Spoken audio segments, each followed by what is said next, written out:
اس دین کو پہنچانے کے لیے اہل بیت نے بڑی قربانیاں دی ہیں۔ انسان تصور بھی نہیں کر سکتا کیسی کیسی قربانیاں اہل بیت نے دی ہیں اس دین کے لیے۔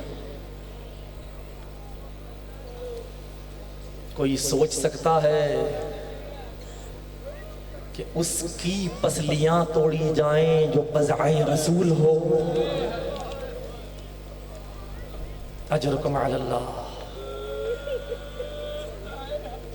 اس کو بابا کی قبر پہ شکایت کرنے پہ مجبور کر دیا جائے جس کے دروازے پہ ملک الموت کھڑا رہتا تھا، لیکن دین بچانا ہے نا۔ کسی دین کو بچانے کے لیے زہرا نے تماچے کھائے ہیں،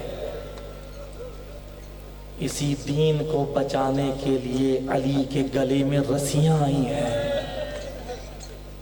یہی دین ہے جسے بچانے کے لیے حسین مدینہ چھوڑ کے کربلا آئے۔ آئیں عزاداروں، مجھے بتایا گیا کہ آج 2 شہزادوں کا تابوت اٹھنا ہے۔ کون ہیں یہ شہزادے؟ یہ شہزادے ہیں غریب کوفہ کے شہزادے۔ اگر ان کی مصیبت سننی ہے نا، ان کی زیارت کے جملے ہیں۔ مسیب میں ان کی زیارت کے لیے جائیں، خدا آپ کو توفیق عطا کرے کہ جا کے اپنی آنکھوں سے منظر دیکھیں اور خود سلام کریں۔ جملے ہیں: السلام علیک ایھا الغریبان ابن الغریب۔ اے وہ شہزادوں، تم پہ ہمارا سلام ہو جو خود بھی غریب تھے، جن کا بابا بھی غریب تھا۔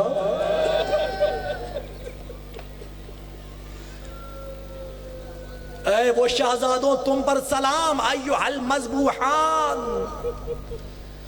کہ جنہیں ویسے ذبح کیا گیا جیسے حسین کو ذبح کیا گیا تھا۔ اجرکم علی اللہ۔ عزاداروں، جناب مسلم ابن عقیل خدا کی بارگاہ میں پیش کرنے کے لیے بہترین وسیلہ ہے۔ جتنی نسل تھی نا مسلم کی، ساری کی ساری حسین پہ قربان کر دی۔ یہ 2 شہزادے ہیں جن کی مصیبت ابھی آپ سنیں گے۔ ایک شہزادی کا تذکرہ آپ نے بڑا سنا ہے، جب مسلم شہید ہوئے حسین نے اس شہزادی کو اپنے ہاتھوں سے بالیاں پہنائی تھیں، حسین نے اپنے سینے سے لگایا تھا۔ جب آ گئی نا شام غریباں، علی کی بیٹی بچوں کو جمع کر رہی تھی، بچیوں کو جلے ہوئے خیمے کی پشت پر لے کر آ رہی تھی۔ جب سب بچوں کو جمع کیا، دیکھا مسلم کی یتیمہ کہیں نظر نہیں آ رہی۔ ارے مسلم کی بچی کہیں نہیں ہے۔ اپنی بہن ام کلثوم کو بلایا، ام کلثوم مسلم کی امانت کھو گئی ہے، چلو چل کے تلاش کریں۔ اب دونوں بہنوں نے زمین کربلا پہ تلاش کرنا شروع کیا۔ ایک مقام آیا، زینب زمین کربلا پہ بیٹھی، عجیب منظر دیکھا، ایک ننھی سی بچی کا لاشا ہے۔ زینب نے اپنی آغوش میں اٹھایا، دیکھا وہی مسلم کی یتیمہ اور گھوڑوں کے ٹاپوں تلے آ کے شہید ہو گئی۔ ام کلثوم کو صدا دی، بہن ام کلثوم، انا للہ و انا الیہ راجعون۔ ارے مسلم کی یتیمہ شہید ہو گئی۔ عزاداروں، یہ 2 شہزادے بچ گئے، آ گئے کوفے کے زندان میں۔ ابن زیاد کا زندان ہے، انہیں سارا دن رسیوں سے باندھا جاتا ہے۔ یہ بچے ہیں لیکن بنی ہاشم کے بچے ہیں نا، سارا دن روزے کی حالت میں گزار دیتے، ساری رات خدا کی بندگی کرتے رہتے۔ ایک دن بیٹھے بیٹھے محمد نے ابراہیم سے کہا، اے ابراہیم، کیوں نہ ہم دربان سے اپنا تعارف کروائیں، ہو سکتا ہے یہ ہمیں آزاد کر دے۔ انہوں نے کہا ٹھیک ہے، آج رات کو دربان کھانا لے کر آئے گا، ہم اپنا تعارف کروائیں گے۔ یہ آیا دربان کھانا لے کر، محمد نے کہا، اے شیخ ذرا ٹھہر جا، تجھ سے کچھ سوال کرنے ہیں۔ کہا ہاں بچوں پوچھو، کیا سوال ہے؟ پہلا سوال محمد نے کیا، اے شیخ مجھے اتنا بتا دے، اتعرف محمدا، کیا تو محمد کو جانتا ہے؟ اس نے کہا کیسے نہ جانوں، میں محمد کا کلمہ پڑھنے والا ہوں۔ اگلا سوال فوراً محمد نے کیا، چل محمد کو تو جانتا ہے، یہ بتا اتعرف علی، کیا تو علی کو بھی جانتا ہے؟ کہا کیسے نہ جانوں، علی برادر محمد ہے، علی اللہ کے ولی ہے۔ ان کا ذرا حوصلہ بڑھا۔ اب اگلا سوال کیا، یہ بتا کیا تو زہرا کو جانتا ہے؟ کیا نبی کی بیٹی کو جانتا ہے؟ کہا ہاں بڑے اچھے سے جانتا ہوں، میں نبی کا کلمہ پڑھنے والا ہوں، کیسے نہ جانوں۔ اگلا سوال بچے نے رو کے کیا، کہا اتنا بتا اتعرف عقیلا، کیا تو علی کے بھائی عقیل کو جانتا ہے؟ کہا بڑے اچھے سے جانتا ہوں۔ اب دربان کو سمجھ نہ آئی، کہا بچوں مجھے اتنا بتاؤ تم کیوں یہ سوال کر رہے ہو؟ کبھی محمد کا پوچھتے ہو، کبھی علی کا پوچھتے ہو، کبھی زہرا کے بارے میں پوچھتے ہو، ارے تمہارا ان سے کیا لینا دینا؟ یہ بچے کہتے ہیں کیسے لینا دینا نہ ہو، ارے ہم اسی محمد کے خاندان کے تو فرد ہیں، ارے ہم مسلم کے شہزادے ہیں۔ یہاں دربان نے مسلم کا نام سنا، ان کے پیروں میں آ گیا، اے شہزادوں مجھے معاف کرنا، میں نہ جانتا تھا تم کون ہو۔ اس نے رات کی تاریکی میں شہزادوں کو آزاد کر دیا اور کہا دیکھو دشمن کی نگاہیں تم پر ہیں، تم رات کو سفر کرنا، دن میں آرام کرنا، خبردار دن کو سفر نہ کرنا۔ اب یہ چھوٹے چھوٹے شہزادے نکلے، ساری رات سفر کرتے، سارا دن چھپ کے گزارتے، آئے فرات کے کنارے، دن میں چھپ کے بیٹھے تھے۔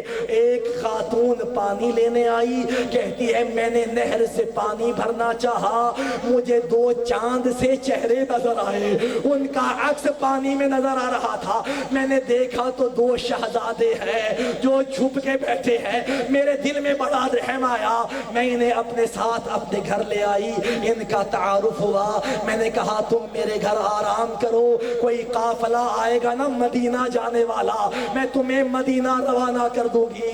آزاداروں اس مؤمنہ خاتون کا شوہر ملعون ہے حارث، یہ گھر آیا، اس نے رات کو دیکھا اس کی زوجہ ایک کمرے میں کبھی جاتی ہے کبھی واپس آ جاتی ہے۔ اس نے پوچھا کون ہے اس کمرے میں؟ کہا کوئی نہیں میرا ذاتی کام ہے۔ بچے رات میں سو گئے، محمد نے ابراہیم کی باہوں میں باہیں ڈالی، ابراہیم نے محمد کو اپنی باہوں میں لیا، یہاں کچھ لمحے کے لیے آنکھ لگی، دونوں شہزادے روتے ہوئے بیدار ہوئے۔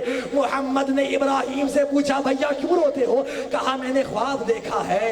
ابراہیم کہتا ہے میں نے بھی ایک خواب دیکھا ہے۔ کیا خواب ہے؟ دونوں شہزادے کہتے ہیں یہاں ہماری آنکھ لگی، ہم نے دیکھا ہمارے سرہانے بابا آئے ہوئے ہیں، اور بابا تنہا نہیں ہے، ساتھ حیدر کرار آئے ہیں، اور ساتھ رسول خدا بھی موجود ہے، اور ہم سے اتنا کہہ رہے تھے بچوں ہم تمہیں لینے آئے ہیں اور چلو ہمارے ساتھ چلو۔ بچوں کے گریے کی صدا بلند ہوئی، یہ ملعون حارث آیا کمرے کے اندر، دیکھا مسلم کے یتیم موجود ہے، اس ملعون نے انہیں کمرے سے نکالا اور رات کو ظلم کی انتہا کی، گھر کے ستون سے دونوں کو رسیوں سے باندھنا شروع کیا کہ ساری رات یہ رسیوں سے بندھے رہے۔ یہاں صبح کا سورج طلوع ہوا، اپنے غلام کو تلوار تھمائی کہ جاؤ ان بچوں کا سر تن سے جدا کر دو۔ غلام نے کہا میں یہ کام نہیں کر سکتا، فرار کر گیا، اپنے بیٹے کو حکم دیا، بیٹا بھی فرار کر گیا۔ اب اس نے دونوں شہزادوں کے ہاتھ تھامے اور لے آیا فرات کے کنارے۔ آزاداروں اب مقتل نے دو جملے لکھے ہیں، کہتے ان بچوں نے بڑی التجا کی، کہا دیکھ تو ابن زیاد سے انعام لینا چاہتا ہے نا، ہمیں مدینے پہنچا دے، جتنا کہے ہم تجھے انعام دے دیں گے۔ یہ نہ مانا۔ آزاداروں بچوں نے دوسری التجا کی، کہا ہمیں مدینے نہیں لے کر جا سکتا، ایسا کر ہمیں بازار لے جا اور غلام بنا کے فروخت کر دے، ارے جو قیمت ملی تو لے لینا۔ اس نے کہا نہیں میں نے تمہارے سر لے کر جانے ہیں۔ بچوں بچوں کو اپنی موت کا یقین ہو گیا. انہوں نے کہا بس ہمیں 2 رکعت نماز کی اجازت دے دو. عزاداروں ننھے بچوں نے آخری نماز پڑھی. اس نے تلوار کو بے نیام کیا, محمد کی گردن پہ تلوار رکھی. ابراہیم سامنے آ گیا, وہ پہلے میری گردن کو جدا کر. ابراہیم کو قتل کرنا چاہا, محمد سامنے آ گیا. اس ملعون نے تلوار کی وار سے پہلے محمد کا سر جدا کیا. وہ بھائی نے بھائی کا لاشا دیکھا, اپنے آپ کو بھائی کے لاشے پہ گرایا. اس لعین نے ابراہیم کو زمین پہ لٹایا اور خنجر سے ذبح کرنے لگا. عزاداروں بچے ذبح ہو گئے. اس نے سر اٹھائے, لاشوں کو فرات میں پھینک دیا. یہاں یہ لاشیں فرات میں گئے اور دونوں نے باہوں سے باہیں ملا لی.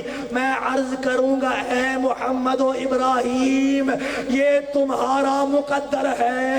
ایک جوڑی کربلا میں شہید ہوئی جو زینب کی جوڑی تھی, ایک جوڑی کوفے میں شہید ہوئی. ارے زینب کی جوڑی کے لاشیں اٹھانے کے لیے حسین موجود تھا, اور ان کے لاشیں اٹھانے والا کوئی نہ تھا.